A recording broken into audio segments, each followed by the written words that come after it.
criminal charges. We'll fill you in on the latest on that. Easily the most unbelievable story of the week. But first, more on this stock market slide. CNBC's Trish Regan is at the NYSE with the latest this morning. Trish, good morning. Good morning, Brian. You know, there's a lot of concern here among the traders at the New York Stock Exchange about the markets, about the economy, and about the housing sector. There's no real consensus right now as to whether or not the president's plan will actually work. And at the same time, there is a growing chorus of people that say, you know what, I pay my mortgage on time. Why should I have to help bail out those that don't? The lack of confidence on Wall Street continues, with the Dow plummeting below 7,500, a level not seen in 6.5 years, with nearly 5 million Americans now on unemployment and home foreclosures up 18% since this time last year. Some question whether President Obama's plan to fix the housing market will actually work.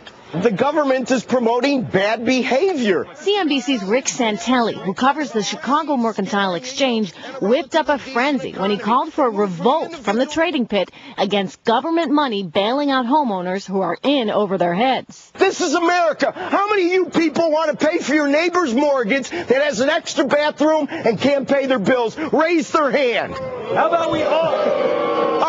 President Obama, are you listening? Wednesday, the president urged Americans to work together to solve the housing crisis. It'll require all of us to step back and take responsibility. But Santelli's outrage reverberated across the country. The government is promoting bad behavior. From talk radio listeners in Fort Lauderdale, Florida, one of the hardest hit real estate markets, we have done everything we're supposed to do, and I don't want to bail anyone out, to the streets of New York.